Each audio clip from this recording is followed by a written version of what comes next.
Yet another practical application we want to talk about actually includes defeating traffic analysis. So you might want to ask yourself, why would I want to defeat traffic analysis? I want to be able to analyze traffic, of course. Well, you have to understand, hackers also use traffic analysis. They also sniff, capture, and analyze network traffic using the same tools we do. But they have different goals. They want to grab different information than we do. They don't want to troubleshoot our network for us, or they don't want to stop attacks. What they want is to sniff usernames and passwords and get those, if those are sent across the network in clear text. They want to gather data on the network. They want to map our network. They want to footprint our network so they can see what targets to go after. They're also looking for personal information, private information such as credit card information, social security numbers, names and addresses, and so forth. They're looking for proprietary information from our company. They're also looking for sensitive information, any kind of information that we don't want out in the open.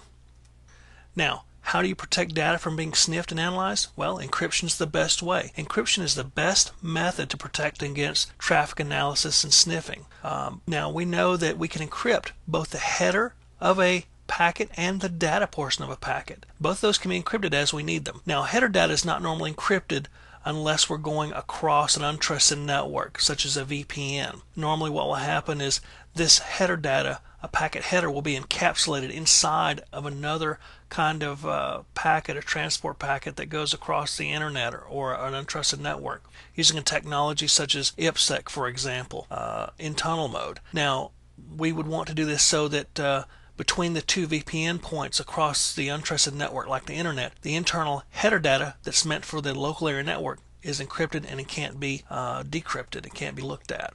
We don't normally encrypt header data over a local network, and we can't do that really because the various network devices and hosts need that header data in clear so that it can read and know where that data goes, how to route it, and what to do with it once it gets to its destination. So header data is not normally encrypted over a local network. This is normally called transport mode. Now, we can encrypt data to keep it from being read over both local networks and over the internet or external networks. And data is normally where we do most of our encryption.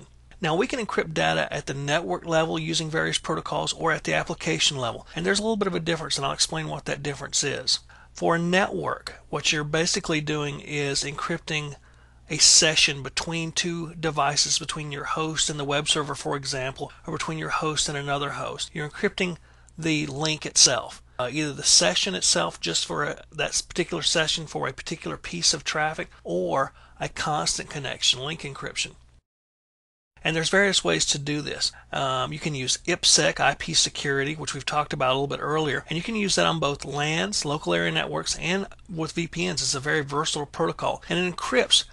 You can configure it to encrypt just particular sessions, just particular kinds of traffic, such as FTP traffic if you like. Or you can use it to encrypt traffic only between certain hosts. So if you have a finance server that people log into, that traffic can be encrypted, whereas traffic to another server may not be encrypted. You can also use Secure Shell, and what Secure Shell, or SSH, is used for is to do remote administration, so that administrators can get to their boxes remotely and send usernames and passwords and do administration over a secure encrypted connection, and this is very difficult to sniff. Another form of network type encryption is Secure Sockets Layer, or SSL, and we know that normally by using HTTPS, secure web browsing. Maybe when we log into a web server or do our financial transactions over a secure web server, or send any kind of sensitive information to a web server that we want to be encrypted. So it encrypts web traffic. Authentication protocols are another form of network encryption, and what they do is they encrypt our user credentials, usernames and passwords between our hosts so that they can't be sniffed and our passwords can't be leaked to someone else. There's different kinds of authentication protocols. Some aren't that great, such as NTLM, and some are actually fairly stable, such as Kerberos.